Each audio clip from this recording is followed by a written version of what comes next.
E aí, galera, é com muita alegria que eu estou gravando esse resumão de auditoria para vocês. Para quem não me conhece, meu nome é Rodrigo Fontinelli.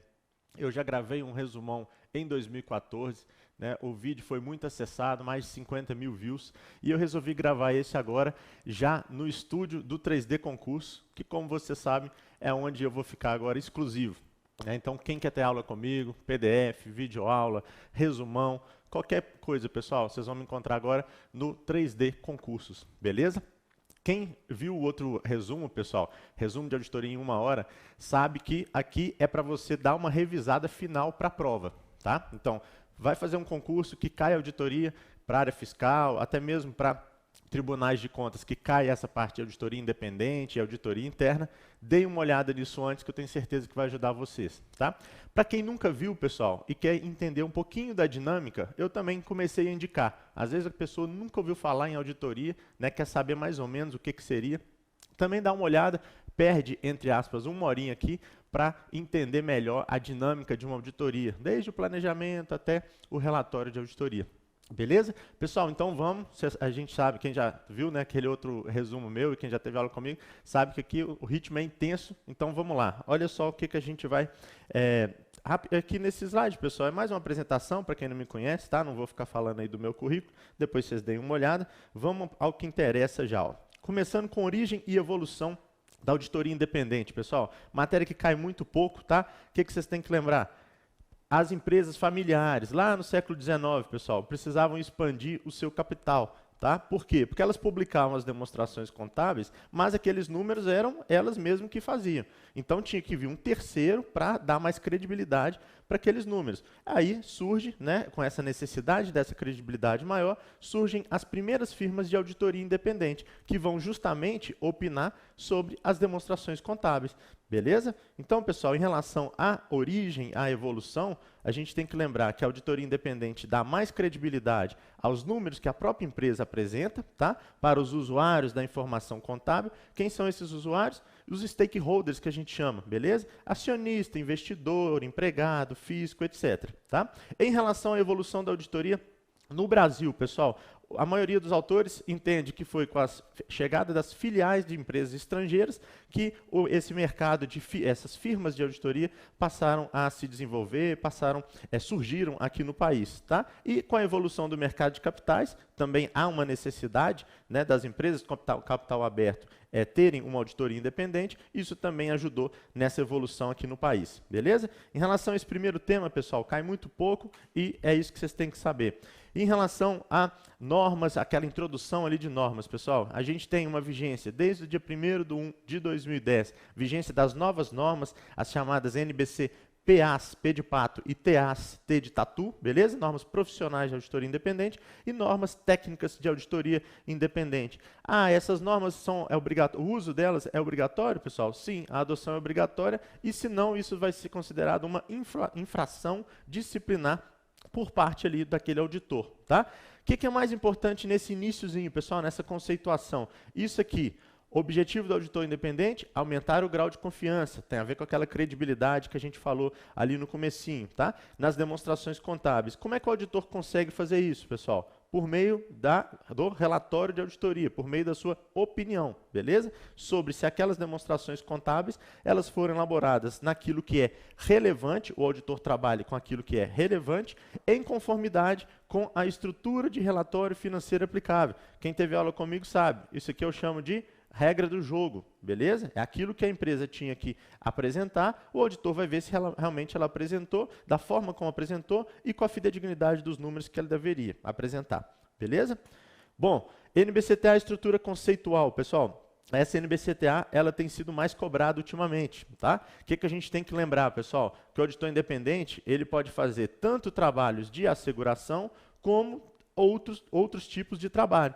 Outros tipos de trabalho, o exemplo clássico é a consultoria. Quando o auditor está fazendo a consultoria, está prestando uma consultoria, pessoal, ele não está fazendo trabalhos de asseguração. Então, ele não precisa seguir essa norma, tá? Agora, quando ele está fazendo um trabalho de asseguração, ele precisa seguir a NBCTA, estrutura conceitual, e ele pode estar fazendo 2 tipos de trabalho. Asseguração limitada, que é um grau de asseguração menor do que a asseguração razoável. Asseguração limitada, o exemplo, revisão. Não nos interessa muito. Asseguração razoável, daqui para frente vocês têm que saber que é a mesma coisa que a auditoria e é o objeto nosso de estudo, tá bom? E dá uma segurança maior do que esse trabalho apenas de revisão. Fechou? O que a gente precisa saber sobre o tema, pessoal? Todo o trabalho de auditoria, como a gente viu no slide anterior, é um trabalho de asseguração, mas nem todo trabalho de asseguração é um trabalho de auditoria. A auditoria é uma asseguração razoável, o auditor independente também faz trabalho de não asseguração, isso tudo a gente viu no slide anterior. Esses dois últimos pontos não e têm sido cobrados. O trabalho de asseguração, pessoal, envolve um relacionamento de 3 partes. O auditor, que audita, a parte responsável, que é a empresa, tá? Que fornece aquelas informações ali nas demonstrações, e o usuário das informações. Beleza? São elementos do trabalho de asseguração. Além desse relacionamento de 3 partes que a gente acabou de falar, pessoal, o objeto tá apropriado, os critérios, o objeto é selecionado, né? Os critérios apropriados, as evidências apropriadas suficientes e o relatório de auditoria, o relatório de asseguração, né? Se for o caso da asseguração razoável, o relatório de auditoria. Beleza? Ótimo, pessoal. O que o auditor precisa ter? Né? Requisitos profissionais do auditor. Está lá na NBCTA 200. Basicamente, pessoal, a gente tem que pensar que o primeiro requisito é o requisito ético. Tá? Isso aqui são os princípios, e cai bastante esse slide. Tá? São os princípios fundamentais de ética, que estão na NBCPA 01, no Código de Ética e na NBCTA 200. 5 princípios, pessoal: integridade, objetividade, competência e zelo profissional, confidencialidade e comportamento ou conduta profissional. Por que eu pus integridade igual honestidade, objetividade igual imparcialidade, confidencialidade igual sigilo, pessoal? Porque muitas bancas cobram no caput da questão essa palavrinha e querem como alternativa esse sinônimo. Beleza? Então, a questão falou honestidade, lembrem de integridade. Falou imparcialidade, lembrem de objetividade. Falou sigilo, lembrem de confidencialidade. Beleza? Cuidado com esses 5 princípios fundamentais. Além de tudo, quais são os outros requisitos, né? O auditor independente, pessoal, ele precisa ser bacharel em ciências contábeis, não pode ser técnico, tá? E tem que estar registrado no CRC, não é CFC, é CRC.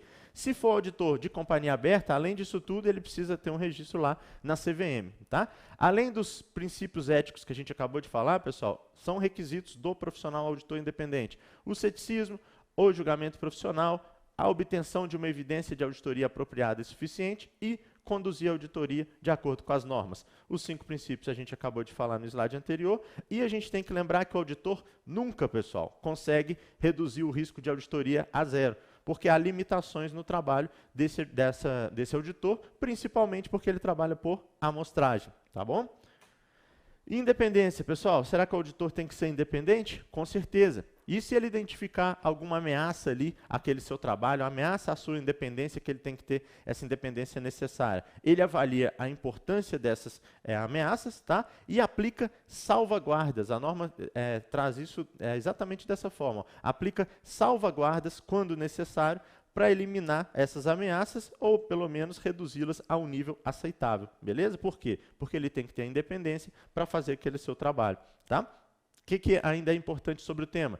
Para o auditor não basta ter aquela independência ali de pensamento, ele também tem que aparentar a independência. É igual aquela questão da mulher de César, né, pessoal? Não basta ser honesta, tem que aparentar. Para o auditor é a mesma coisa.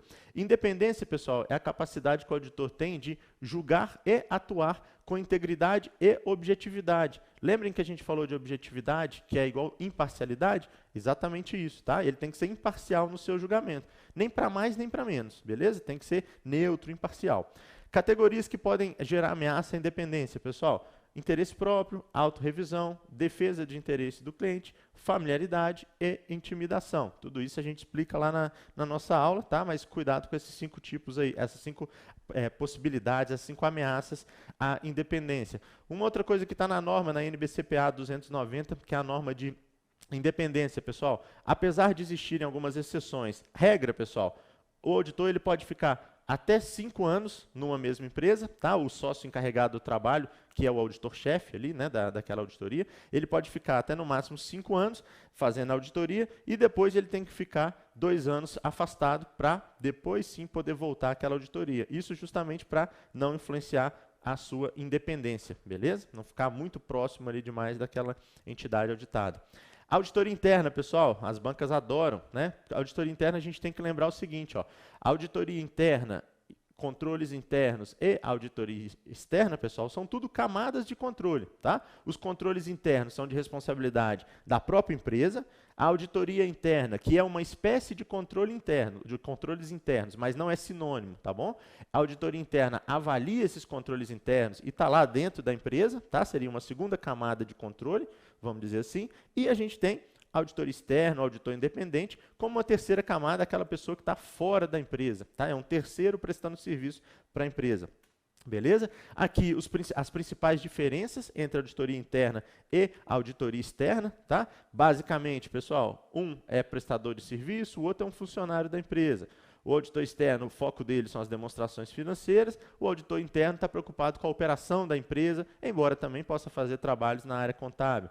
O auditor externo opina sobre a demonstração financeira e o auditor interno está preocupado ali em assegurar a proteção do patrimônio, em assistir e auxiliar a administração. O relatório do auditor interno tem recomendações, já o relatório do auditor independente só tem a sua opinião, tá? Obviamente, se a gente comparar, o grau de independência ele é menor na auditoria interna do que na externa. O primeiro interessado no trabalho do auditor interno é só a empresa, já a auditoria externa, tanto a empresa, porque vai dar mais credibilidade para aqueles números, quanto o público, o usuário da informação em geral. A intensidade dos trabalhos, óbvio que o auditor interno tem uma intensidade maior, porque o seu trabalho é contínuo, ele está lá todos os dias na empresa. Já o auditor independente é a intensidade menor, porque ele faz um trabalho mais pontual, mais periódico. Beleza? Além disso, pessoal, tem vários pontos que a gente tem que saber da NBC TI 01, que é essa norma de auditoria interna. Primeiro, que ela é ligada à alta administração, para que ela tenha uma autonomia necessária, um grau de independência o maior possível, tá bom? A auditoria interna tem o objetivo auxiliar a administração, então, no cumprimento daqueles seus objetivos. A principal semelhança entre um e outro, entre interno e externo, está ligada ao método de trabalho, tá? São bem semelhantes, embora não sejam idênticos. O documento principal do auditor interno chama relatório de auditoria interna e deve ser imparcial e objetivo, contendo ali as recomendações que a gente falou, tá? Além disso, pessoal, esse relatório o auditor interno apresenta para quem solicitou o trabalho ou a quem este autorizar, tá? Sempre mantendo ali a confidencialidade necessária. A auditoria interna tem a prerrogativa de emitir um relatório parcial, pessoal, se ele entender que há uma necessidade de providência imediata daquela própria empresa. Esse relatório parcial, ele não existe na auditoria independente, tá? A auditoria interna é exercida por pessoas jurídicas de direito público, interno e externo, e de direito privado também. E, a princípio, pessoal, apenas quando o auditor interno estiver realizando auditoria contábil, ele vai ter que ser registrado no CRC e ter que ser bacharel em ciências contábeis, tá bom? Quando ele estiver fazendo uma auditoria operacional, por exemplo, não teria essa necessidade, tá? Além disso, pessoal, finalidade da auditoria interna, lembrem, agregar valor ao resultado da organização, para isso que ela existe, tá? Se ela encontrar, pessoal, alguma irregularidade no seu trabalho, ela tem que informar, cuidado com isso que está em negrito, sempre por escrito e de maneira reservada para a administração da unidade, tá? E a gente tem que lembrar bastante, as bancas adoram essa última parte aqui, ó. A prevenção de fraudes e erros, pessoal, não é a atribuição principal da auditoria interna. Essa atribuição é da administração da empresa. A auditoria interna, ela auxilia nesse papel, mas não é a sua responsabilidade principal isso, ok? Perícia contábil, pessoal, isso aqui cai em alguns fiscos, tá? Então, isso aqui eu resolvi colocar, isso não estava no meu resumão anterior. Resolvi colocar um pouquinho para vocês. Basicamente, a definição de perícia contábil, né, que seria o conjunto de procedimentos técnicos científicos que você vai levar à instância decisória elementos de prova para subsidiar a solução de algum litígio ali, tá? Tem dois documentos, laudo pericial contábil e parecer pericial contábil. Laudo pericial contábil emitido pelo perito contador. Parecer pericial contábil emitido pelo perito contador assistente. E a perícia contábil, assim como a auditoria independente, pessoal, o carinha tem que ser contador, tem que ser bacharel em ciências contábeis registrado ali no CRC, tá? Alguns procedimentos de perícia contábil, tá? Alguns deles são até iguais à auditoria: exame, vistoria, indagação, investigação, arbitramento, mensuração, avaliação e certificação. E termo de diligência também já foi cobrado, é a conceituação, instrumento por meio do qual o perito solicita os documentos, as coisas, tudo que ele precisa ali para fazer o seu laudo pericial ou parecer pericial contábil, beleza? Mas cuidado, pessoal, perícia cai em poucos concursos, tá? Concordância com os termos do trabalho, pessoal, é aquela negociação ali, auditor, firma de auditoria, entidade auditada, tá? Firma de auditoria, entidade auditada, negociação contratual mesmo, tá? O auditor, ele só deve aceitar o trabalho, pessoal, se concordar com as condições existentes ali, entre empresa e firma de auditoria, tá? E entender que tem um entendimento, né, comum relacionado àqueles termos de trabalho. A administração deve concordar que ela é a responsável pela elaboração das demonstrações e pelo controle interno, devendo dar acesso ao auditor a tudo que ele entender necessário para fazer aquela auditoria, beleza? Inclusive, ela vai emitir uma representação formal em relação a isso aqui. Depois a gente fala de representação formal. Se o auditor entender, pessoal, que haverá limitação no seu trabalho, que pode implicar ali em até mesmo uma abstenção de opinião, que é uma das 4 formas do auditor concluir um trabalho, ele deve, já no começo ali, renunciar ao trabalho, a não ser que seja exigido por lei ou por regulamento, beleza? Lembrando que aqui o momento, pessoal, é de contratação daquela firma de auditoria, tá? No momento de negociação ali desse trabalho. Supervisão e controle de qualidade. Essa norma aqui, pessoal, que eu acabei de falar, NBC TA 210, tá? Agora, NBC TA 220, supervisão e controle de qualidade. Pessoal, basicamente a gente tem o auditor realizando o trabalho, tá? E o sócio encarregado do trabalho, que é o auditor-chefe, tem uma responsabilidade ali, a primeira responsabilidade de revisão daquele trabalho, como qualquer trabalho que a gente tem em qualquer atividade, tá? Aí a gente tem depois, entrando a figura do revisor do controle de qualidade. Esse, pessoal, ele vai revisar aquele trabalho e ele tem que ser, pode até ser ou interno ou externo da firma de auditoria, mas ele não pode ter participado daquela auditoria, porque senão isso geraria ali uma ameaça até mesmo de autorrevisão, tá? Então, para a revisão do controle de qualidade, que é diferente daquela revisão, aquela primeira revisão que o próprio chefe faz, tá? Essa revisão de controle de qualidade tem que ser de alguém que não tenha participado daquela auditoria. Se tiver divergência, pessoal, entre quem fez o relatório e quem está fazendo a revisão do controle de qualidade, vocês, a firma de auditoria, né, só vai datar o relatório e encaminhar para a entidade auditada depois que forem discutidas e forem acertadas ali aquelas divergências. Beleza? Sócio encarregado do trabalho, então, deve assumir a responsabilidade de realizar as revisões de acordo com as políticas de revisão da firma, e é o que eu falei, essa revisão não se confunde, essa primeira revisão, né, não se confunde com a revisão do controle de qualidade. Revisor do controle de qualidade, dentro ou fora da firma, não pode ter participado do trabalho. Tem que ter experiência e autoridade suficiente para avaliar objetivamente aquilo que foi relevante feito pela equipe de auditoria. E a revisão ela deve ser feita na data ou antes da data do relatório, obviamente, né, antes do auditor entregar o seu relatório para a entidade auditada. Tá? Sistema de controle de qualidade, pessoal, inclui políticas e procedimentos que tratam de elementos como responsabilidade da liderança pela qualidade, né, quem vai ser esse responsável na firma, aquelas exigências éticas relevantes para a própria firma de auditoria, forma de contratação, né, recursos humanos, capacitação, dentre outros. Revisor do controle de qualidade, pessoal, faz uma avaliação objetiva daquilo que é significativo, tá, pela equipe. Isso aqui até está um pouco repetitivo do outro slide. E caso haja uma diferença de opinião, a gente já falou que o assunto primeiro tem que ser resolvido para depois entrar ali para entregarem, né, aquele relatório para a empresa auditada. Controles internos, pessoal, lembrando um pouquinho, a auditoria interna, a gente sabe que é um dos controles internos que a empresa pode implementar, beleza? Isso aqui é tudo um sistema de controle interno de uma empresa, tá? Então, a auditoria interna é um dos controles internos. Agora, a melhor doutrina define sim, controles internos se dividem em administrativos e controles internos contábeis. E a auditoria interna vai fazer o quê, pessoal? Vai avaliar se esses dois controles eles estão funcionando efetivamente, tá bom? Então, essa é a lógica aqui dos controles. O que a gente tem que lembrar também? Que o auditor independente, pessoal, ele faz uma análise da confiabilidade do controle interno daquela empresa que ele vai começar a auditar. Para quê? Para definir melhor a natureza, a época e extensão dos seus testes de auditoria. Quanto melhor for o controle interno, menos testes ele pode aplicar, pessoal. Vai ter mais confiança ali naquela empresa, beleza? Controle interno, pessoal, essa definição é muito importante, está lá na NBCTA 315, tá? É um processo planejado, implementado e mantido pelos responsáveis da governança, administração e outros funcionários. Então, isso dá a ideia de que o controle interno é de responsabilidade de todos. Para fornecer o quê, pessoal? Segurança razoável. Assim como a auditoria, o controle interno também não consegue fornecer uma segurança absoluta, sempre razoável, porque há limitações no controle, tá bom?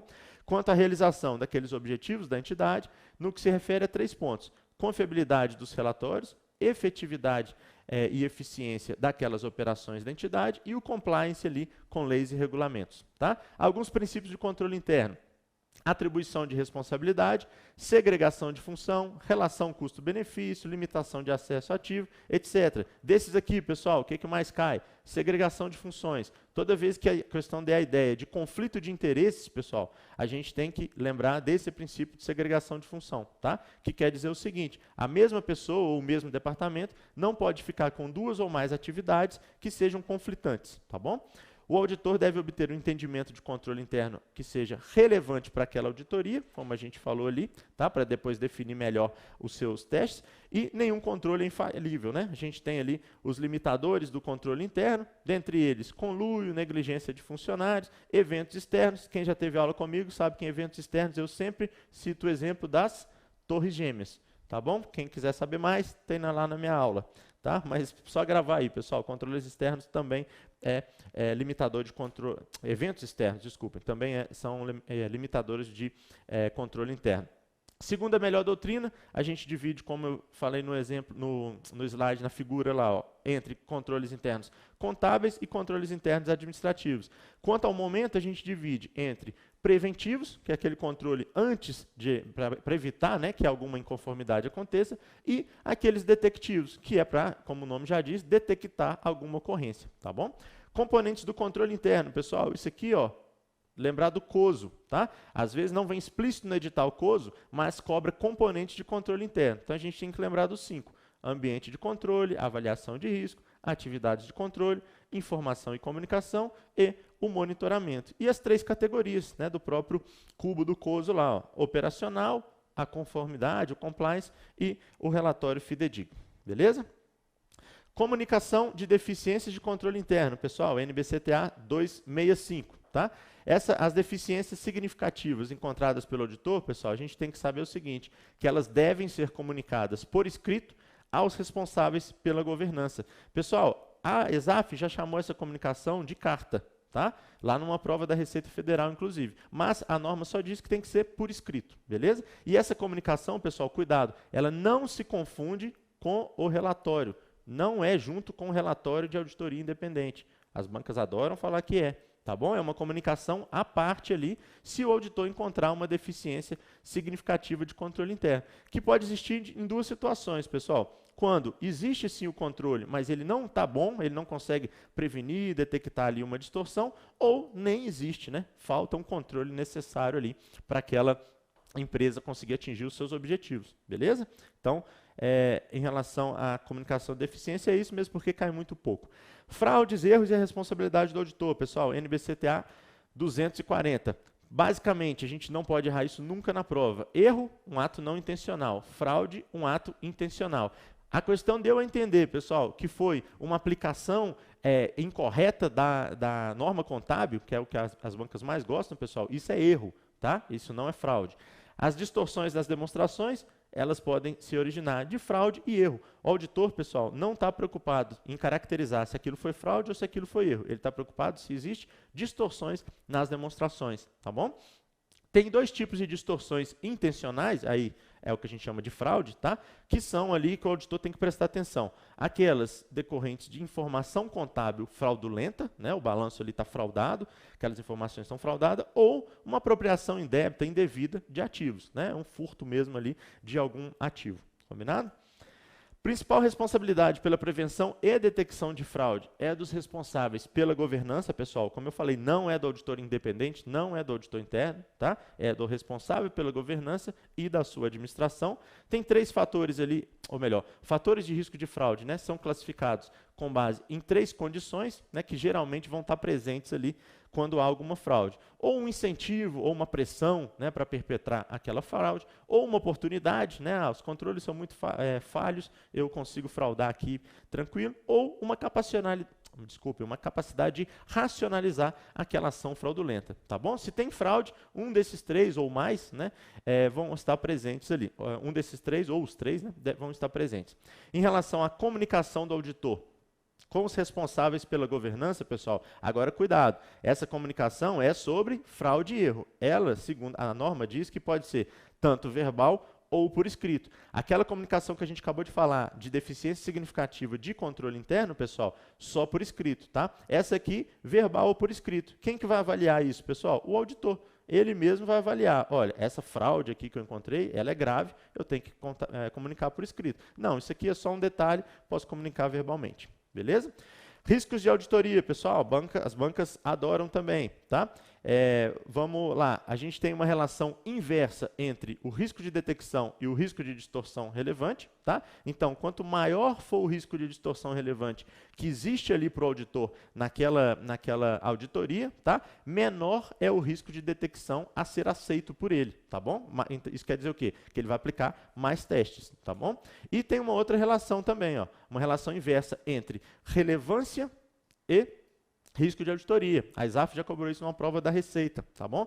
Relevância alta, pessoal. Se eu dei relevância alta para conta clientes, tá? Lá no meu ativo, conta clientes. Se eu estou dando uma relevância alta para ela, por algum motivo, eu vou aplicar mais testes. Se eu aplico mais testes, o risco de detecção, tá, é menor. Por quê? O risco de eu deixar de encontrar alguma distorção, ele é menor. Se esse risco de distorção é menor, pessoal, e a gente tem essa equação aqui, ó, que é risco de detecção. Risco de auditoria é igual ao risco de distorção relevante vezes o risco de detecção, tá bom? Se eu estou diminuindo esse risco de detecção e o risco de distorção relevante, ele é dado, o auditor não influencia nele, como a gente já sabe, o risco de auditoria vai cair, tá bom? Então, eu tenho uma relação inversa entre relevância que eu dei e o risco de auditoria que eu tenho, tá bom? Risco de auditoria, vamos nas definições, porque isso cai bastante de forma literal. Risco de auditoria é o risco que o auditor expresse uma opinião de auditoria inadequada quando as demonstrações contêm distorção relevante. Basicamente, foi lá, opinou de forma sem ressalva e, na verdade, existia distorção. O risco de auditoria é função de dois riscos, como eu acabei de mostrar na equação ali, ó, do risco de distorção relevante e do risco de detecção. Esse risco de distorção relevante, pessoal, ele é composto de dois outros riscos. O inerente, que é aquele antes da consideração de qualquer controle relacionado, né, aquele existente antes da empresa implementar qualquer controle, e o risco de controle, que é aquele quando há um controle na empresa, mas esse controle falha, ele não é efetivo, tá bom? Então, a gente tem esses riscos aí. O risco de detecção é o risco que a gente chama o risco do auditor, é aquele que ele consegue influenciar, tá? Por quê? Porque é o risco de que os procedimentos que ele executa, né, para reduzir ali o risco de auditoria a um nível aceitavelmente baixo, já que ele não pode trazer a zero, como a gente já viu também, tá? É esse risco de não detectar uma distorção relevante. Por isso que a gente fala que é o risco do auditor. Tá? E essas duas relações é o que eu mostrei ali nas figurinhas antes dessas definições aqui, tá bom? Aquela definição,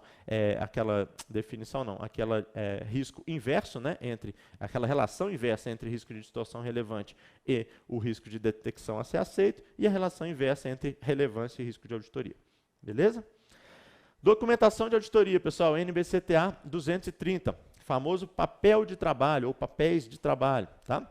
Documentação de auditoria, pessoal, é o registro da evidência de auditoria. Tudo que o auditor faz, desde o planejamento até o relatório de auditoria, que for relevante, ele tem que guardar, né? Ele tem que guardar como é que é chamado isso? Como é que são chamados esses registros, essas evidências? Documentação de auditoria, também conhecido como papéis de trabalho.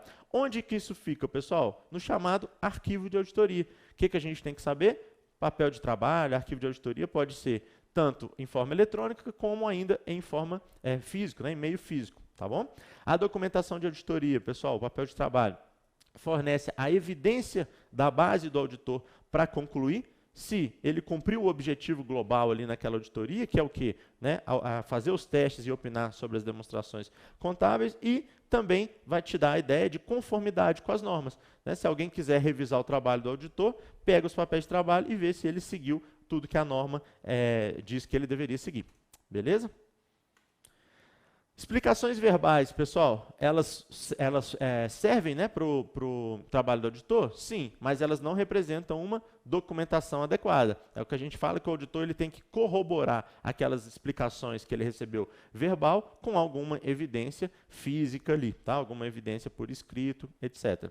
Limite para você montar o seu arquivo final de auditoria, pessoal. Geralmente não deve ultrapassar 60 dias depois que você conclui aquela auditoria. Aí você tem que organizar todo esse arquivo final, essa documentação de auditoria. Mas o prazo que mais cai, pessoal, o que a gente tem que saber é esse aqui, ó. Quanto tempo o auditor, que é o dono do papel de trabalho, tá? O papel de trabalho é do auditor, quanto tempo que ele tem que guardar aquela documentação de auditoria.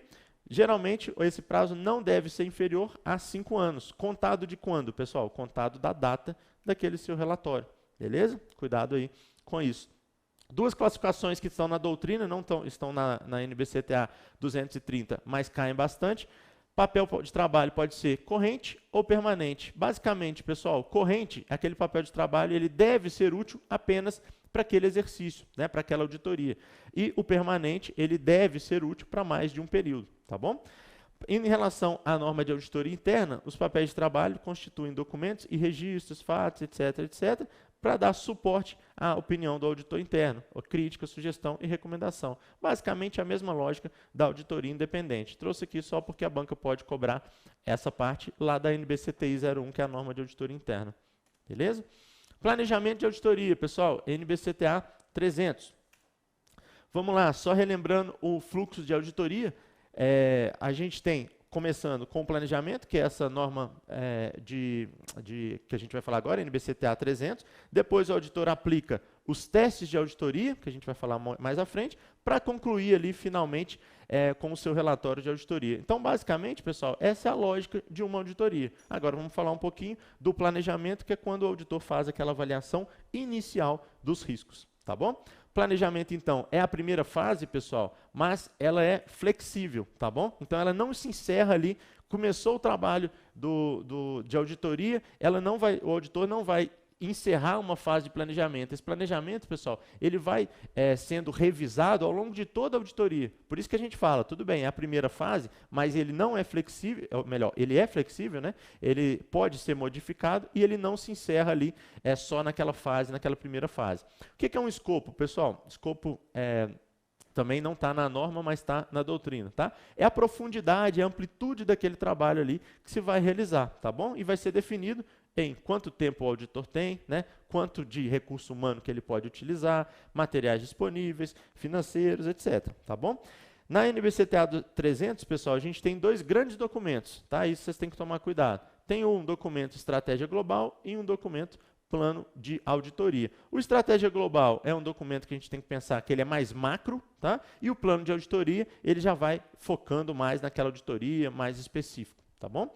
Planejamento, a gente também tem que lembrar que não é uma fase isolada da auditoria, como eu falei aí para vocês, tá? O auditor atualiza e altera sempre, tanto estratégia global como plano de auditoria no decurso ali daquela auditoria, tá? Eles estão intimamente relacionados, tanto estratégia global como plano de auditoria, tá? E na estratégia global, aqui a gente vai ter que tomar cuidado com essas palavrinhas, pessoal. Olha só, natureza, época e extensão dos recursos necessários, pessoal. Então, o que o auditor vai precisar para fazer aquela auditoria, quando ele vai fazer aquela auditoria, tá bom? Isso aqui, ó, a gente define naquele documento mais amplo, que é o documento chamado Estratégia Global. Então, natureza, época e extensão dos recursos é nesse documento. Agora, já no plano, pessoal, que é algo mais específico, a gente vai definir natureza, época e extensão dos procedimentos de auditoria, das técnicas de auditoria que a gente vai utilizar, tá bom? Então, quais as técnicas que a gente vai utilizar? A natureza, né? Quais os procedimentos? Quando a gente vai aplicar esses procedimentos e o quanto, né? A minha amostra ali de procedimentos de auditoria, tá bom? Programa de auditoria, pessoal, também está só lá na doutrina, mas cai bastante, tá? É o plano de ação detalhado, é um guia de auditoria. E o exemplo clássico aí é o checklist, né, para a gente nunca esquecer o que a gente deveria fazer. Auditoria inicial. Auditoria inicial, pessoal.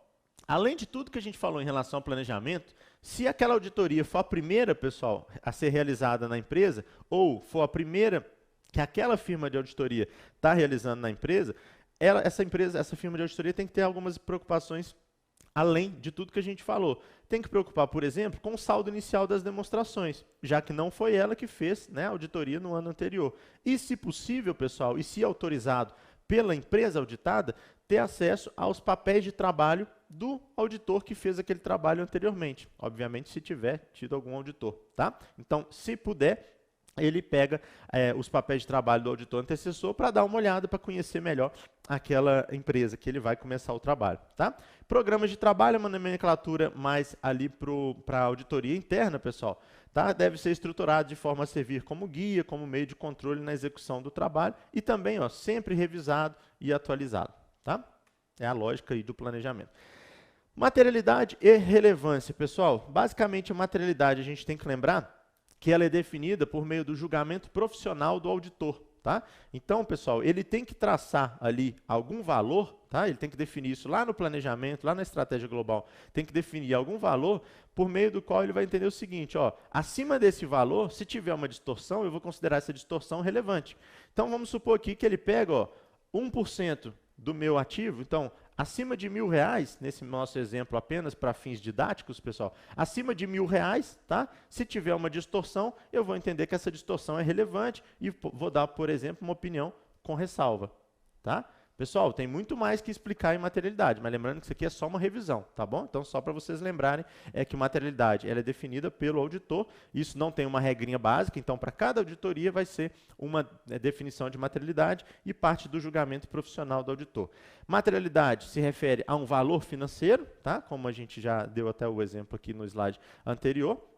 Ele que define a materialidade, ele define duas materialidades, uma para as demonstrações contábeis como um todo e outra para a sua execução de auditoria, que necessariamente vai ser menor. Por quê? Porque quando ele está executando a auditoria, ele trabalha por amostragem, certo? Então, se ele trabalha por amostragem, ele define uma materialidade menor para não correr o risco de que essa materialidade na execução depois exceda a materialidade nas demonstrações, tá bom?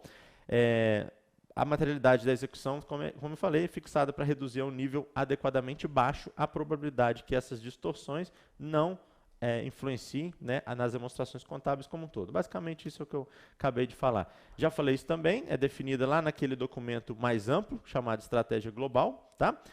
Isso é importante, já caiu na prova da Receita também, ó, a determinação, né, da materialidade não é um cálculo mecânico simples, pessoal, tá? E ela pode ser revista, assim como todo o planejamento, ao longo daquela auditoria. Sempre o auditor documentando alguma coisa, alguma alteração significativa, tá?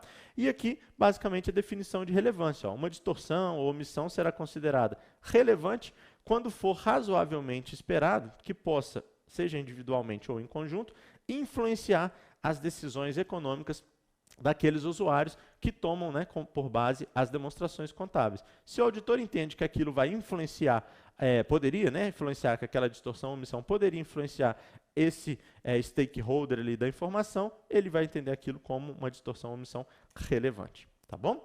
Evidência de auditoria, a NBCTA 320, tá? Essa que a gente acabou de falar. NBCTA 500, pessoal, evidência de auditoria, tá? Isso aqui, pessoal, não existe auditoria sem evidência de auditoria. Por quê? Porque isso são as evidências de auditoria que fundamentam a sua opinião. Então, ele executa os procedimentos, os testes que a gente vai falar daqui a pouquinho, justamente para coletar essas evidências e, com base nessas evidências, concluir sobre aquela demonstração contábil e fundamentar a sua opinião, tá bom? Então, a evidência de auditoria compreende as informações utilizadas pelo auditor para chegar às conclusões em que se fundamenta a sua opinião. E a gente tem dois pontos muito importantes na norma, pessoal. A tal da adequação e suficiência. Adequação, medida da qualidade. Suficiência, medida da quantidade de uma evidência. Beleza? Mas não é só isso. A quantidade necessária de evidência de auditoria ali para o auditor, pessoal, é afetada por dois pontos. Pela avaliação do auditor dos riscos de distorção relevante, tá? E nesse caso, pessoal, quanto maior for o risco de distorção relevante, mais quantidade eu preciso de evidência de auditoria, né?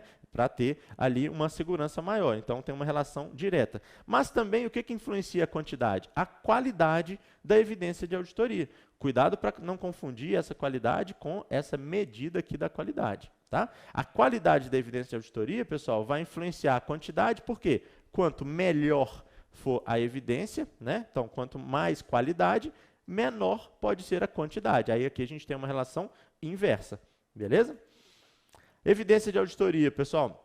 Para a obtenção das conclusões, como a gente falou, ela é conseguida por meio da execução dos procedimentos de avaliação de risco, que são os procedimentos iniciais que o auditor faz, e também dos procedimentos adicionais de auditoria. Então, essas duas são as formas de você coletar as evidências. Esses procedimentos adicionais de auditoria, pessoal, são os famosos testes de controle e procedimentos substantivos, que a gente vai falar daqui a pouquinho, tá? A classificação de evidência, isso cai muito pouco, mas vamos lembrar, né? Essa evidência ela pode ser física, pode ser documental, pode ser obtida por meio de uma entrevista, né, como testemunhal, e pode ser analítica, tá? Produzida pelo próprio auditor. Geralmente as evidências obtidas, seja de fontes independentes, diretamente pelo auditor e a partir de documentos originais, elas são mais confiáveis, né, do que aquelas obtidas internamente ali na empresa, né, quando não é direto pelo auditor, é por meio de uma entrevista, por exemplo, ou quando o documento é só uma cópia, tá bom? Para as normas de auditoria interna, pessoal, a gente tem que lembrar de 4 características da informação: suficientes, adequadas, relevantes e úteis. E aí aqui eu pus entre parênteses palavrinhas-chave para vocês lembrarem, se cair na prova, o que está, por exemplo, falou em factual, a gente está falando de uma evidência suficiente. Falou em melhor evidência alcançável, a gente está falando de uma evidência adequada. E por aí vai, tá bom? Testes e procedimentos de auditoria. Pessoal, para quem gosta de colocar aí alguma estrelinha, né, marcar de amarelo, verde, azul, etc., nos temas mais relevantes, pode colocar nesse tema, tá? A maioria das bancas adora esse tema, tá? Procedimentos de auditoria. Pessoal, a gente acabou de falar ali na evidência de auditoria. São 2 tipos: avaliação de risco e os chamados procedimentos adicionais de auditoria, que geralmente é o que mais cai. Procedimentos adicionais, pessoal, a gente tem os testes de controle, anotem aí sinônimos, pessoal: teste de controle, teste de observância, exame de aderência, tudo a mesma coisa. E os procedimentos substantivos, também chamados de testes substantivos. Esses se dividem em testes de detalhes, também chamado de teste de transações e saldos, e procedimentos analíticos substantivos, também chamado de revisão analítica, beleza? Basicamente, pessoal, se a gente está aplicando, se o auditor está aplicando um teste de observância ou de controle, ele está preocupado com o quê? Com os controles internos daquela empresa, tá bom? Agora, se ele está aplicando um teste substantivo ou um procedimento substantivo, aí ele já está querendo o quê, pessoal? Detectar, verificar, né, se há uma distorção relevante lá no nível das afirmações. Nível da afirmação, para a gente relembrar, ó, só um exemplo: todos os saldos que estão ali no balanço, tá, ou na DRE, etc., tudo aquilo ali é considerado o quê? Um nível de afirmação, tá? E é onde o auditor vai verificar se tem distorção ou não, tá bom? Há algumas técnicas, pessoal. Então, em termos de testes de auditoria, seria isso. Agora, as técnicas ou procedimentos básicos de auditoria, tá? Inspeção, primeira coisa que a gente tem que lembrar: falou em exame de registro ou documento, ou falou de um exame físico de um ativo, a gente está falando da técnica chamada inspeção. Pode vir também, pessoal, inspeção física. Isso se a gente estiver falando dessa segunda parte da definição, ó, se a gente estiver falando do exame físico de um ativo. E já veio também, pessoal, inventário físico. Obviamente também se a gente estiver falando dessa segunda parte, tá? A ESAF já usou isso aqui, essa nomenclatura, tá bom? Mas na norma é inspeção. Recálculo, pessoal: o auditor está fazendo qualquer tipo de cálculo ali, ele está usando a técnica chamada cálculo, também conhecido como recálculo, tá? Observação: se o auditor está observando, como o nome já diz, um procedimento sendo executado pela própria empresa auditada. Indagação, também chamada de entrevista, tá? Quando o auditor busca informações, seja dentro ou fora da entidade. Confirmação externa, anotem sinônimos: circularização, confirmação de terceiros, tá? Representam a evidência que é obtida pelo auditor, sempre por escrito, tá? De um terceiro, que é considerado o circularizado ou a parte que confirma, beleza? E ela pode ser, essa confirmação externa pode ser tanto positiva, quando exige uma resposta, como quando negativa, quando a parte, né, o circularizado só precisa responder se ele discordar daquela informação, tá? A positiva, pessoal, ela pode ser preta ou branca. Preta, quando eu coloco o valor que eu quero confirmar lá com o circularizado, e branca quando eu pergunto esse valor, eu não coloco o valor, tá? Revisão analítica, pessoal: falou em valores significativos e a preocupação com o auditor em identificar, do auditor, né, em identificar alguma situação ou tendência atípica, a gente está falando dessa técnica de revisão analítica. E reexecução, pessoal, é quando o auditor reexecuta, como o nome já diz, um procedimento que era feito, originalmente, né, foi feito pela própria empresa. O exemplo clássico aqui é conciliação bancária. Tá? É a empresa que tem que fazer essa conciliação, mas o auditor ele também pode reexecutar esse procedimento. Tá bom? E para as normas de auditoria interna, pessoal, as normas de auditoria interna, elas preveem lá para os testes de observância 3 técnicas: inspeção, observação, que é basicamente igual o que a gente viu na norma de auditoria independente agora, e ela tem uma técnica chamada investigação e confirmação, né, lá na norma de auditoria interna, que seria a obtenção de informações perante pessoas físicas ou jurídicas, conhecedoras das transações e das operações dentro ou fora da entidade. Aí, se a gente quisesse fazer uma comparação com a auditoria independente, aqui ia entrar confirmação externa, indagação, tá bom? Tudo aqui ia entrar em investigação e confirmação. Então, se o caput da questão falou em procedimento de auditoria interna, possivelmente ele vai cobrar esses. Pode cobrar mais? Pode cobrar os outros nisso aqui. Por quê? Porque na prática e pela doutrina, todos aqueles são aplicados também pela auditoria interna. Mas na norma, e geralmente isso vem literal, são só esses 3, tá bom? A amostragem, pessoal, grande gargalo aí de muita gente, né? Mas vamos lembrar alguns pontos importantes. Risco de amostragem, pessoal, isso vocês têm que saber, tá? A gente tem basicamente 4 situações aqui. 2 que podem afetar a eficácia da auditoria e 2 que podem afetar a eficiência. O risco de amostragem, pessoal, só para a gente lembrar, é o risco de o auditor o risco do auditor, né, opinar sobre aquela amostra de uma forma inadequada se ele tivesse pego toda a população para testar. Então, eu tenho lá uma população de 1.000 notas fiscais e eu pego uma amostra de 100. Opino como se fosse em ressalva porque eu não encontrei distorções relevantes nessas 100. Se eu tivesse testado as 1.000 unidades, as 1.000 notas fiscais, eu teria encontrado, sim, várias distorções relevantes. E aí eu opinaria, né, com ressalva, por exemplo. Isso é um risco de amostragem que pode acontecer. Vai afetar a eficácia, pessoal, quando eu considerar que o controle ele é mais eficaz do que realmente é. Então, eu estou opinando de forma inadequada sobre aquele controle. Então, quando eu estou aplicando testes de controle, né, que a gente já viu. E vai afetar também a eficácia quando eu não detecto uma distorção relevante, mas ela existe. Basicamente, esse exemplo que eu acabei de dar aqui, tá bom? Então, isso afeta a eficácia, afeta a opinião ali que o auditor está dando. Agora, o que afeta a eficiência? O auditor vai ter que trabalhar mais, né, por causa desse erro, desse risco de amostragem. Quando eu considero que aqueles controles são menos eficazes do que realmente eles são, tá bom? Ou quando eu detecto uma distorção relevante na amostra, mas na verdade quando eu expando a minha análise, ela não existe. Então eu apliquei mais testes, mas acabei chegando à conclusão de que não existe. Então esses dois riscos de amostragem aqui influenciaram o quê? A eficiência da minha auditoria. Tive que aplicar muito mais testes. Tá bom? Estratificação, pessoal, é o que mais cai. Por isso que eu achei válido trazer aqui um exemplo clássico que eu geralmente uso. Estratificação, o que a gente tem que lembrar?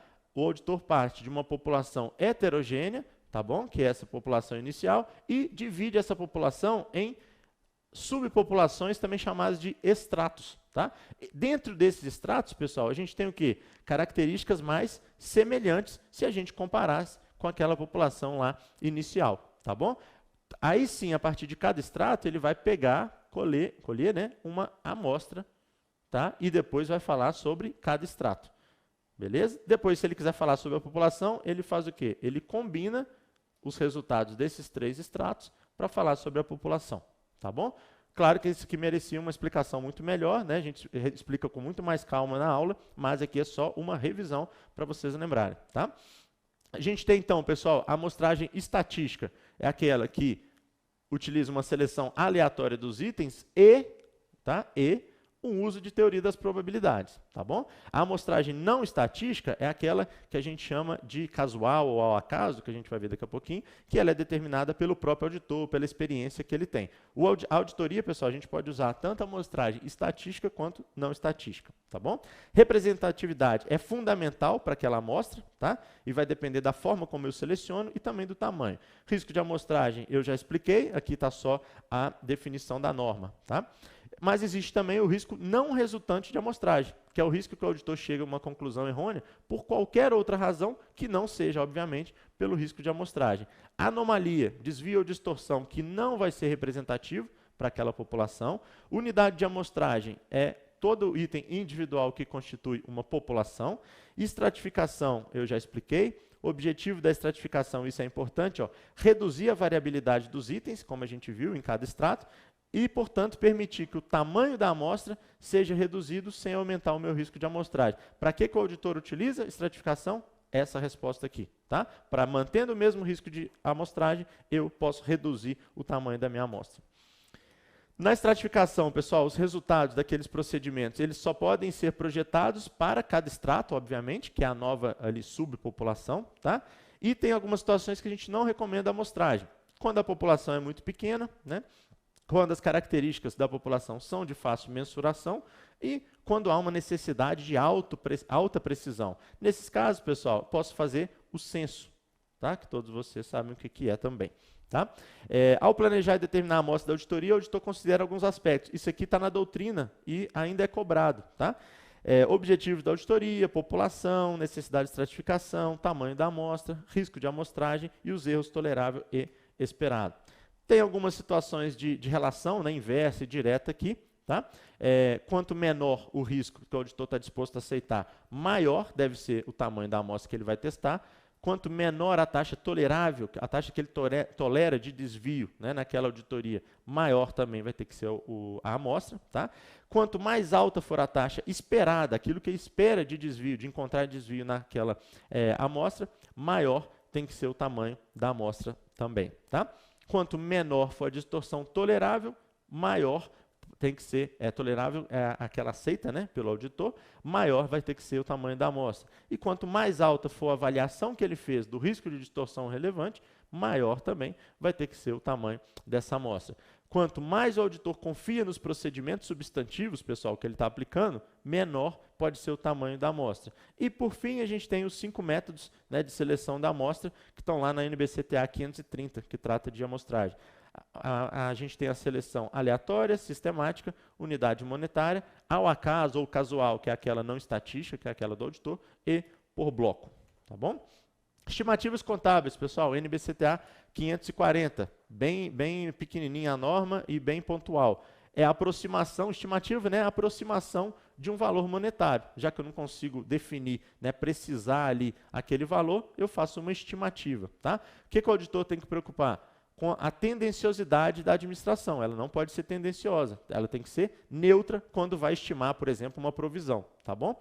Diferença entre o desfecho da estimativa, que é aquilo que ocorreu, né, quando passou o tempo e aí ocorreu realmente aquele desfecho. E o valor, né, que foi divulgado nas demonstrações não representa necessariamente uma distorção, porque ninguém tem bola de cristal, né, pessoal? Então, aquilo ali não pode ter tendenciosidade, mas se existir uma diferença entre o que aconteceu mesmo e o que a empresa estava prevendo lá quando ela foi estimar aquele valor, não necessariamente isso tem que ser considerado uma distorção. E o auditor com isso, né, pessoal? E o auditor em relação às estimativas? Basicamente, pessoal, ele vai avaliar se elas são razoáveis, tá? Então ele avalia a razoabilidade dessas estimativas e se estão divulgadas adequadamente, tá bom? Então, a responsabilidade pela estimativa contábil é sempre da administração. O auditor só avalia a razoabilidade, ok? Partes relacionadas, pessoal, NBCTA 550, também praticamente não cai. Pessoal, a empresa pode transacionar com as partes relacionadas, uma subsidiária, por exemplo? Claro que pode, mas desde que seja em condições normais, tá? E é isso que o auditor vai avaliar, se aquelas transações elas foram realizadas em condições normais de mercado. Se foram, não tem problema nenhum, tá? Por que ele tem que avaliar isso, pessoal? Porque a natureza de relacionamento, né, entre uma controladora e uma controlada, por exemplo, pode dar origem, né, pode aumentar ali o risco de distorção relevante. Tá? Por quê? Está todo mundo dentro do mesmo conglomerado. Né? Então, esse entendimento dos relacionamentos e das transações com partes relacionadas, pessoal, é muito importante para o auditor, tá? Para ele entender, né, porque a fraude pode ser cometida mais facilmente, como a gente falou, por meio dessas partes relacionadas. E isso é tão importante que o auditor vai exigir uma representação formal da administração, que a gente vai falar daqui a pouquinho, sobre quais as partes, né, trazendo uma listagem ali de todas as partes relacionadas daquela empresa que está sendo auditada. Beleza? Eventos subsequentes, pessoal, NBCTA 560, tá? Basicamente, a gente tem 3 situações de eventos subsequentes. Aquela que ocorre entre o término do exercício social e a emissão do relatório do auditor. Aqueles fatos que chegaram ao conhecimento do auditor após ele datar o seu relatório e entregar para a empresa auditada, mas antes da divulgação das demonstrações, e aqueles fatos que chegaram ao conhecimento do auditor após a divulgação das demonstrações. Tá? Então, eventos subsequentes, a definição. Eventos ocorridos entre a data das demonstrações e a data do relatório do auditor e os fatos que chegaram ao conhecimento do auditor após a data do seu relatório. Tá? Como a norma define, pessoal, voltando aqui, ó, a norma define situações diferentes para esses 3 momentos, por isso que eu diferencio o momento 2 do 3. Tá? Nesse primeiro momento, pessoal, o auditor independente deve sim executar procedimentos de auditoria, tá? Para verificar se todos os eventos subsequentes, as transações e eventos subsequentes pós-demonstrações, elas foram ajustadas ou divulgadas. Tá? Eventos subsequentes, só um exemplo para a gente relembrar, pessoal. Pegou fogo no estoque todo da empresa. Tá? Isso é um evento em 10 de janeiro. Isso é um evento subsequente. Tá bom? A auditoria independente, naquele momento 2 e no 3, pessoal, ela não tem obrigação de executar nenhum procedimento de auditoria, já que ele, inclusive, já entregou o seu relatório de auditoria. Tá? Mas, se ele souber de algum fato, pessoal, que, se ele soubesse antes, né, do seu relatório, poderia ter levado a emitir uma outra opinião, tá, de auditoria, ele vai discutir o assunto com a administração e aí sim, se a administração mudar as demonstrações, ele passa a ter necessidade de executar os seus procedimentos de auditoria naqueles pontos que forem modificados, e aí ele vai incluir o que a gente chama de relatório com dupla data ou data adicional no seu relatório anterior, pessoal, para fazer o quê? Para chamar a atenção que aquela nova data é só referente a esses novos procedimentos que ele aplicou, tá bom? Se os fatos chegarem ao conhecimento, é o terceiro ponto, ó, ao conhecimento do auditor após a publicação das demonstrações, tá? Ele faz as mesmas coisas que a gente acabou de falar no momento 2, mas também ele tem a necessidade de verificar se a empresa informou a todas aquelas pessoas que já tinham, né, a todos os usuários das informações que já tinham visto o seu balanço, as suas demonstrações anteriormente publicadas, se a empresa novamente publicou aquele balanço e informou que aquele balanço, existiria um balanço novo sobre aquela empresa, tá? Uma demonstração financeira nova. Tá? Então, ele tem essa necessidade também nesse terceiro momento ali, após publicação. Tá? Continuidade operacional, pessoal, NBCTA 570. Tá? Continuidade operacional, lembrem do princípio da continuidade. Tá? Responsabilidade do auditor é avaliar se aquele pressuposto de continuidade operacional é razoável, né? É adequado, razoável não, vamos usar a palavra certinha, né? É adequado, foi feita de forma adequada pela administração, tá bom? E concluir sobre se existe alguma incerteza significativa que pode afetar a continuidade daquela empresa, tá? Obviamente, pessoal, a ausência de qualquer referência a uma incerteza de continuidade operacional lá na opinião do auditor independente não significa uma garantia, né, que aquela empresa ali vai durar pelo menos 12 meses. Se nem a empresa consegue garantir isso, não seria o auditor independente que conseguiria. Tá? O auditor ele só deve revisar essa avaliação da administração sobre a sua capacidade de durar pelo menos mais 12 meses, que é o período de uma nova demonstração. Beleza? E o mais importante, ó, se as demonstrações contábeis forem elaboradas com base na continuidade operacional, mas no julgamento do auditor, esse pressuposto já é inapropriado, pessoal, ele já tem evidência para falar que o pressuposto de continuidade já é inapropriado, aquela empresa não vai durar os 12 meses. Tá? O que ele tem que fazer? Opinar de forma adversa. Agora, tem uma situação diferente. Ó. Quando o auditor independente conclui que até o uso desse pressuposto, ele é até apropriado. Ele até concorda com a empresa auditada, com a administração, que ela pode durar, sim, pelo menos os 12 meses aí. Tá? Porém, existe uma incerteza significativa, que pode vir a afetar aquela continuidade. Nesse caso, o auditor vai expressar uma opinião sem ressalva e incluir um parágrafo de ênfase, pessoal, se ele entende que a empresa deixou tudo às claras, que ela divulgou bem aquela incerteza significativa. Mas ele vai opinar de forma com ressalva ou adversa, dependendo da magnitude, se não foi feita a divulgação dessa incerteza. Tá bom? Basicamente, resuminho para vocês, né? Resumo do resumo, vamos dizer assim. Pressuposto, se ele já foi inapropriado, o auditor já opina de forma adversa. Agora, se o pressuposto é apropriado, mas existe uma incerteza significativa e a empresa divulga de forma certinha aquilo ali, o auditor emite uma opinião sem ressalva e chama a atenção daquele ponto por meio de um parágrafo de ênfase. Agora, se a empresa não divulga de forma adequada aquela incerteza, ele emite uma opinião com ressalva ou adversa, tá bom? Representações formais, NBC-TA 580, pessoal, basicamente, se a administração se recusa a fornecer essas representações formais, pessoal, a gente tem que, se a banca estiver cobrando isso, né, qual que é a atitude do auditor, o que a gente tem que entender? Qual que é a fase de auditoria? Está lá na contratação do auditor, a gente viu isso na NBC-TA 210. Tá? O auditor deve recusar o trabalho, a menos que seja exigido por lei ou regulamento. Está no final da auditoria, que aí sim é o que trata essa norma que a gente está vendo agora, o auditor deve emitir, pessoal, um relatório com abstenção de opinião. É tão grave a empresa não fornecer essas representações formais para o auditor, que ele tem que se abster de opinar. Beleza? Então, representação formal, declaração por escrito da administração, fornecida ao auditor, para confirmar algum assunto. Tá? Quem elabora as representações formais? A própria administração e entrega ali ao final dos trabalhos para o auditor. Tá? O auditor ele deve comunicar aos responsáveis pela governança o que ele solicitou, né, de representação formal ali à administração. E o auditor deve solicitar à administração que forneça essa representação formal, no sentido de que forneceu, isso vai estar escrito lá na representação formal. Ele forneceu, a administração forneceu ao auditor todas as informações, permitiu acesso que ele queria, né, às pessoas ou à documentação, conforme os termos do trabalho, e que todas as transações foram registradas e estão refletidas nas demonstrações contábeis. Então, pessoal, a representação formal é uma evidência de auditoria também, tá? Que é tão importante que, se a empresa não passar essa representação formal para o auditor, como a gente viu, o auditor tem que se abster de opinar, tá bom? Podemos considerar as representações formais como evidência, como eu acabei de falar, entretanto, sozinhas, elas não fornecem a evidência de auditoria apropriada o suficiente. Isso é óbvio, o auditor tem que fazer os seus testes de auditoria também. Qual que é a data das representações, pessoal? Tão próxima quanto praticável, mas nunca depois da data do relatório, porque se ela é uma evidência, ela tem que ser coletada antes do relatório, tá bom?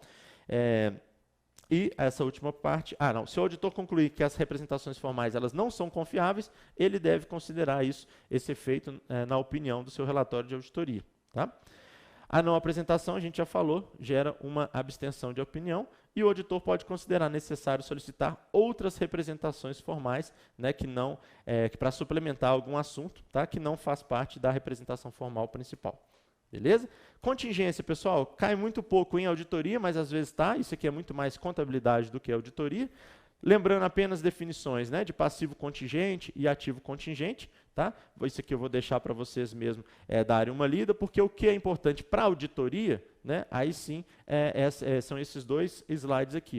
Tá? Se a gente está tratando de um ativo contingente, pessoal, a gente tem que lembrar o seguinte: se a entrada de benefícios econômicos ela é praticamente certa, eu não vou tratar isso nem como um ativo contingente, eu já reconheço ali no meu balanço. Tá? Agora, se a entrada de benefícios econômicos ela é só provável, aí pelo princípio da prudência, né, pessoal, eu apenas divulgo, eu não reconheço isso. E se for só possível, que é um grau menor ainda, tá? Não é nem provável, a entrada de benefícios econômicos é só possível, aí eu nem reconheço, nem divulgo. Passivo contingente, a lógica é a mesma. Tá? Se eu tenho uma obrigação presente com uma saída provável de recursos, eu reconheço a provisão daquilo ali e divulgo.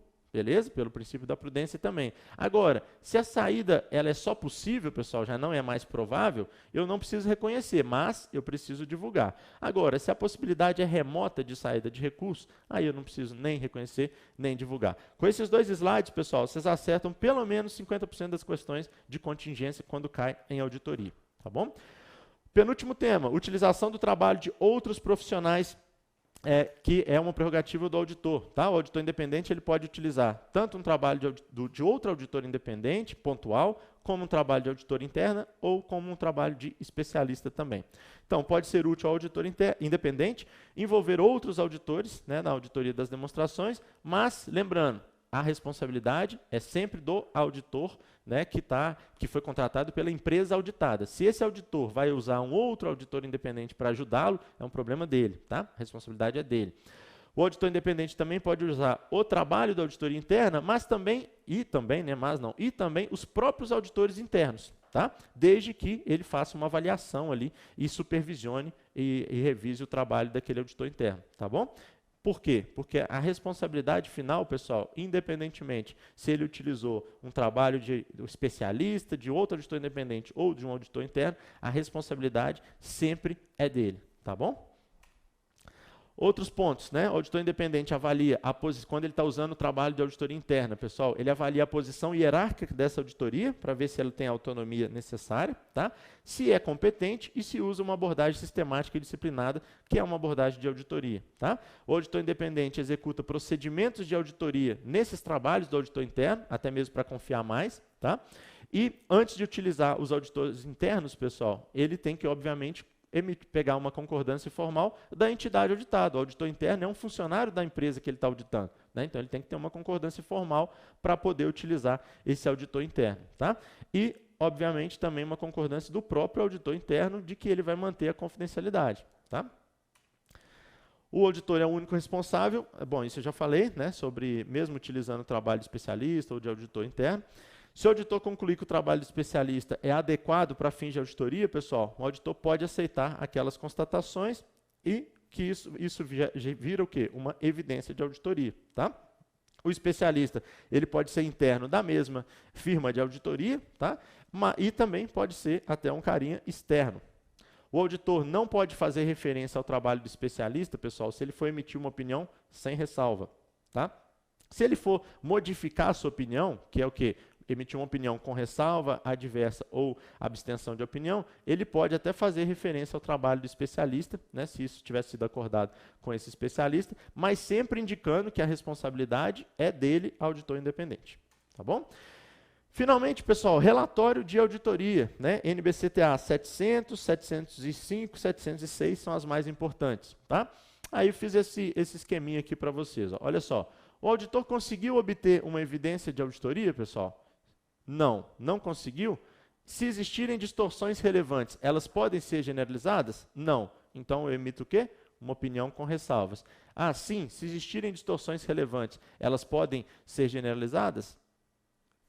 Vou me abster de opinar, tá? Vou emitir uma opinião chamada abstenção de opinião, tá? Agora, o auditor conseguiu obter evidências? Sim, conseguiu fazer o trabalho dele todo certinho, bonitinho, coletou as evidências que ele queria. Tem distorções relevantes? Não. Emito qual opinião, pessoal? Emito uma opinião sem ressalvas, também conhecida como opinião não modificada. Há distorções relevantes? Agora, sim, tem que fazer uma outra análise. Elas estão generalizadas? Não? Beleza, emito uma opinião apenas com ressalvas. Tem distorção relevante, mas ela não é generalizada. Está generalizada? Então, tem distorção relevante e essas distorções elas estão generalizadas? Aí é o caso mais grave, eu emito uma opinião adversa. Beleza? Então, pessoal, ó, opinião sem ressalva, opinião com ressalva, opinião adversa e abstenção de opinião. As 4 formas de do auditor independente concluir um trabalho. Tá bom? Acabei de falar esse primeiro ponto aqui, então. Outros pontos importantes. Quando o auditor modifica a sua opinião, pessoal, então, quando ele vai emitir uma opinião com ressalva, adversa ou abstenção de opinião, tá? Ele deve, antes do parágrafo ali de opinião, incluir um parágrafo que a gente chama como base de modificação da opinião do auditor, que ele vai explicar melhor o porquê que ele está dando a ressalva, ou opinando de forma adversa, ou até mesmo se abstendo de opinar. Tá bom? Existe um parágrafo na estrutura do relatório do auditor independente, opcional, tá? Que pode existir, então, né? Um parágrafo de ênfase, que é quando, pessoal, existe um assunto apropriadamente divulgado, apresentado pela empresa lá nas demonstrações contábeis, tá? Mas que no julgamento do auditor, pessoal, esse assunto é tão relevante, tão importante, que ele quer chamar a atenção. Então, o parágrafo de ênfase é para chamar a atenção, né, do usuário da informação para algum assunto. Onde que entra esse parágrafo de ênfase, pessoal? Sempre após o parágrafo de opinião. Então, parágrafo base para a modificação da opinião antes do parágrafo de opinião. Parágrafo de ênfase após o parágrafo de opinião. Tá bom? A estrutura do relatório da auditoria independente, pessoal, a gente tem no primeiro parágrafo lá a introdução, que é onde o auditor vai fazer uma contextualização daquele trabalho que ele fez. Segundo parágrafo, responsabilidade da administração, ele vai explicar que algumas responsabilidades não é dele, do auditor, e sim da administração. A terceira, aí ele chama a responsabilidade dele, né, coloca características daquela auditoria e quais são as suas responsabilidades. O quarto parágrafo, se for uma opinião modificada, né, pessoal? Aí a gente vai ter a base para a modificação da opinião do auditor, tá?